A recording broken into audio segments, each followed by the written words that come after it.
but we also read it again on holidays. But today is a little-known holiday. Today is the second Pesach, Pesach Sheini. It's the second Pesach. Second chance. The second chance. Today, imagine a holiday. People have holidays. Cultures have holidays. Is there any country, any culture, any place that has a holiday for missed opportunities? A missed opportunity holiday. You ever think of that? Which other country, which other culture would have a holiday for missed opportunities? That's exactly what happens here. What's Pesach Sheini?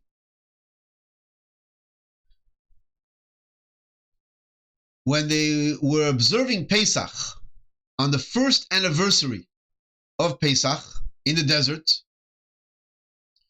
so God gives the Jewish people the mitzvah. It's the first anniversary of Pesach. It's time to observe Pesach.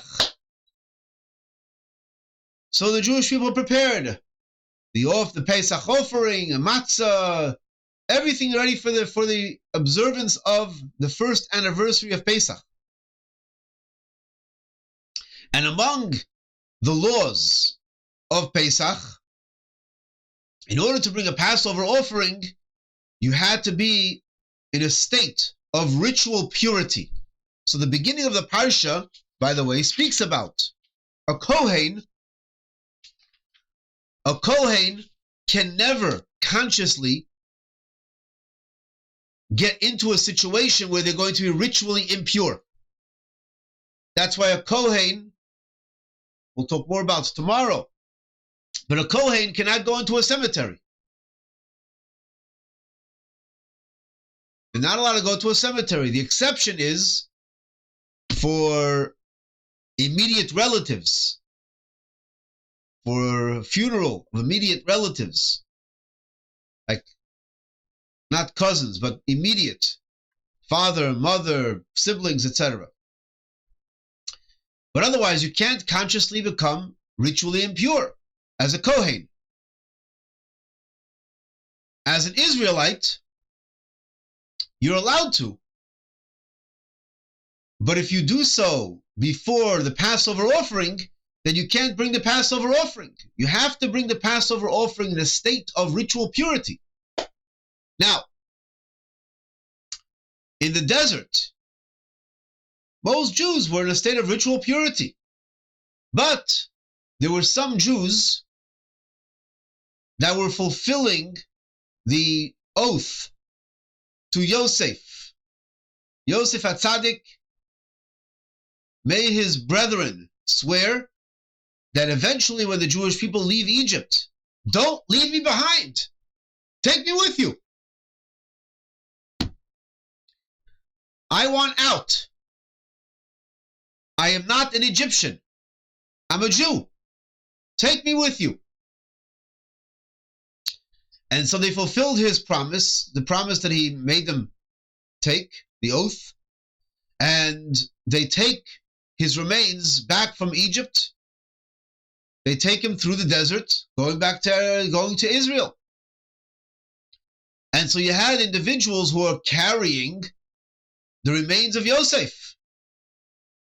So they turned to Moshe Rabbeinu. Rabbeinu, Moshe, is it our fault? We should miss out in bringing the Korban Pesach, the Pesach offering?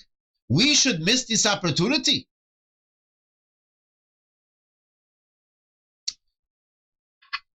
Lama nigora. These are the two words they said to Moshe Rabbeinu. Lama nigora. Why are we bad? Why are we worse off? Why do we get the bad end of the stick? They brought a Passover offering, and we can't. So Moshe Rabbeinu says, you have a good point. Let me get back to you. Hold on a second.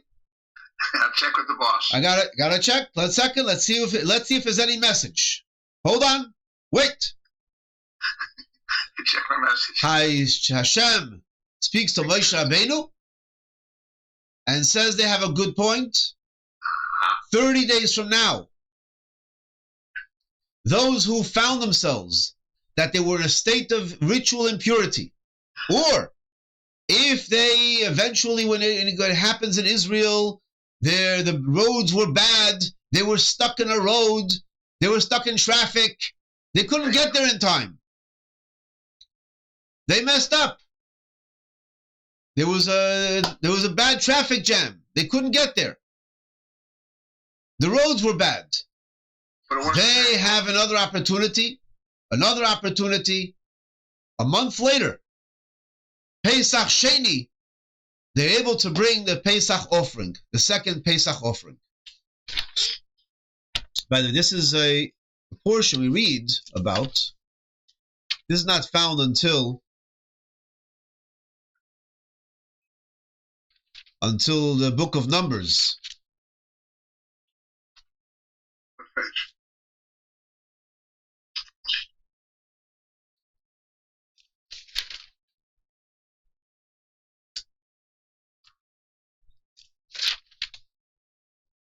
Anyway, I don't have it right now in front of me, but it's in Parshas Ba'aloscha.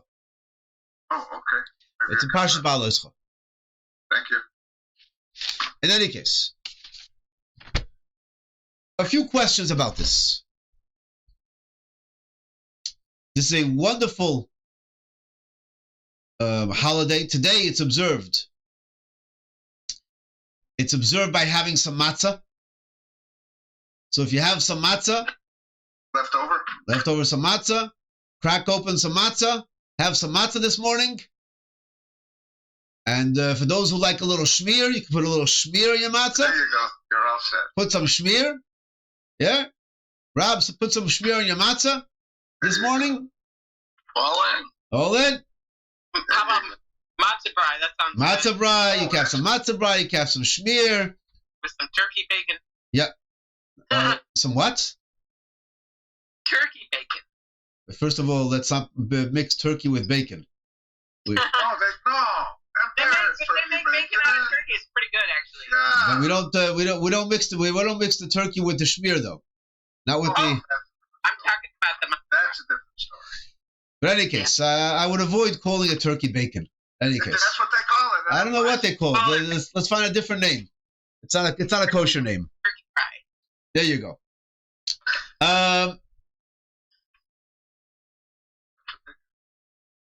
Yeah. Pesach Sheini. Pesach Sheini. So I saw today. There was a meme. A guy goes to a bakery and said, "I'd like to buy a bagel with cream cheese," and the guy behind the counter says, "Sorry, we only take cash." We only take cash. I just saw that on Facebook. Same. What? A guy said, "I'd like to buy a bagel with cream cheese," Oh, I see. Okay. and the guy said, "Oh, sorry, we only take cash." We only take cash. That cream cheese. He'd like to buy a bagel with cream cheese. Okay, whatever. The holiday of second chances. So we eat matzah today, but it's mainly a holiday to reflect upon what opportunities were missed. What opportunities have we missed? And we can still get on the bandwagon. We can still get on the bandwagon. We can still do it. We can still achieve it. It's the holiday of getting things done. Taking a resolution. That's it. I'm going to get it done. I'm going to take a good resolution. But here's the question. The question is, we find that this mitzvah wasn't a mitzvah that God initially gave Moses.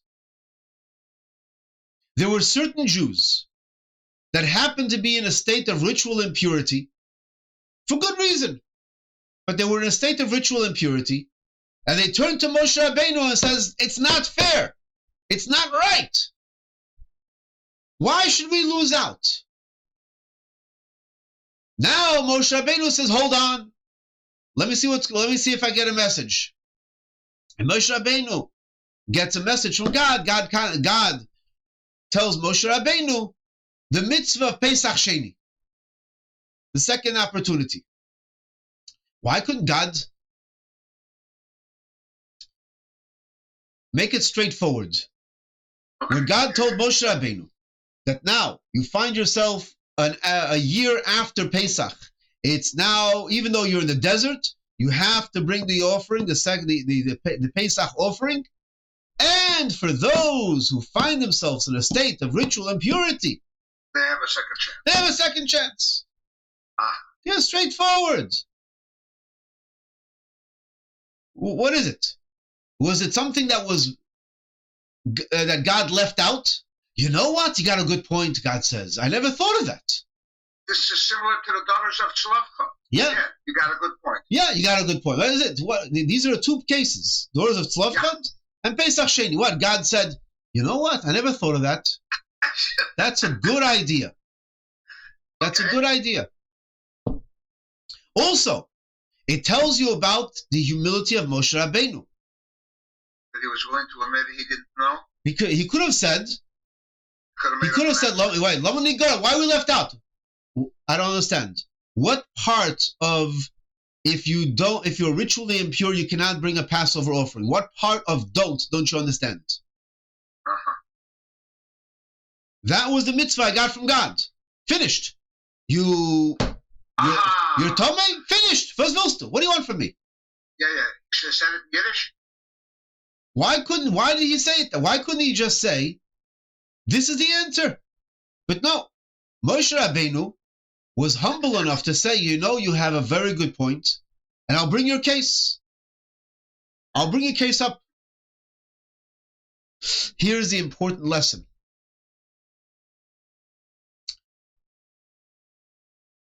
In order to have a second chance, it has to bother you. It has to what? It has to bother you. That's the idea of having a second chance. Imagine a teacher says, okay, we're having a test. We're going to have a test this week. By the way, for anyone who gets below a 65, you'll have a second chance.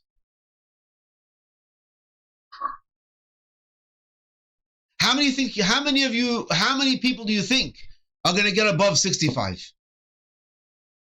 All right, I won't study that hard. And if I get below 65, I know there's always a second chance. I know there's going to be a second chance. No one's going to put the effort to begin with. But more than that, the reason why there is a second chance is because it bothers you. If it doesn't bother you, there's no second chance. The whole idea of second chance is because there's something deep inside which says, I'm not satisfied. Why can't I? And look at this. Look at the amazing initiative by those people who were ritually impure. Look, imagine Pesach. In order to do Pesach, you have to clean your home, top to bottom, no chametz. You have to prepare for a Seder. So we're a day after Mother's Day. Ask any Jewish mother, what does it take to prepare for Pesach? And get everything in order for Pesach. This is amazing. Imagine if someone says, You gotta do it again. Not do it again. You get a pass this year. You don't have to do Pesach. You don't have to do Pesach this year. No cleaning the refrigerator? No, you don't. No, for you, no Pesach. For you, no Pesach. No Pesach for you. And you have a group of people who say, what do you mean no Pesach mean? What do you mean? Why are we left out? Why can't we bring a Pesach? Isn't that a wow? Isn't that amazing? That's how the second Pesach was born. It was born because of an amazing group of people that they could have had the attitude to say, we didn't have to clean for Pesach. We didn't have to bring a korban Pesach. A korban Pesach costs money also. You have to take a sheep. You have to take a goat. It costs money. You have to take a sheep from your herd. It's expensive. You take a sheep from your herd and bring it as a Pesach offering. It's not for free. So imagine, you have a group of people who could have had the attitude, we're off the hook this year. Gewaldig. We're off the hook. It wasn't even our fault. We were the ones who were carrying the Aron of Yosef. We were fulfilling our oath, fulfilling our promise. We're off the hook. But no. Though that group of Jews said these incredible two words, Lama Nigora. Why? It's more than just why should we lose out? Why are we bad off? In other words, it feels bad that we cannot bring the Pesach offering. Why? Lama. That is what created this amazing holiday. So, think about it this way. It says right here. Okay. Huh? It says, any person who becomes unclean for contact with the dead is far away, either among you in the future generation should make a Passover offering for God at a later date. Yeah. So which chapter? Oh, here it is. Right here it is. Chapter 9. Chapter 9, verse 7. And they said, Lama nigora levilti hakrif. Lama nigora. Here, in the translation here, why should we be the losers? Losers. Okay. And Moshe Rabbeinu says, Imdu. Wait here. Stand here. So, imagine there's a time where we were planning to do something, or we were hoping to do something, or we missed the opportunity, but as a result of that, we feel bad inside. The lesson of Pesach Sheini is the feeling bad is not the righteousness. Because when we feel bad, okay, at least I felt bad. You know, a person says, they apologize, I feel bad about it. I feel bad. So of course we feel bad, but the feeling bad itself feels good that we feel bad. You know what I mean? We feel good that we feel bad. Okay. Here the lesson is, the feeling bad is righteous. But it's a catalyst. That feeling bad should not end by itself. You feel bad? Now God says, I'm giving you an opportunity to do something about it. You can decide. Do something because you feel bad. Do something. And I'm giving you a second chance. So this is Pesach Sheini. It's the holiday of an additional shmir. It's the holiday of an additional shmir. It's the holiday of missed opportunities. It's the holiday of second chances. It's the holiday of it's never too late. Nishtoken farfallen. The Rebbe would often say, quoting the previous Rebbe, Nishtoken farfallen. There's never, never the statement of it's all over. It's never forget, as they say in Brooklyn, it's never forget about it. It's never forget about it. So here's the chance. Chaparayim. Okay. Sounds good. Bye. Thank you. All right. Sei gesund. Have a wonderful day and happy Pesach Sheini. That's what they said about Hillary when she was running for senator of New York. She'll go into Brooklyn. She'll order a corned beef on white bread. On white bread. Because she wouldn't have any idea. What does she know about Brooklyn? She's Park Ridge. What does she know these things? Anyway, thank you very much. Worse than that, have corned beef with a bagel. No. Corned beef, that's better. No mess. Thank you, Rabbi. It's almost as bad as having a hot dog with ketchup, right? In Chicago. Oh, God, this is Chicago. Don't even say those words. Get arrested. Absolutely. Sei gesund. No. Only mustard relish and pickle.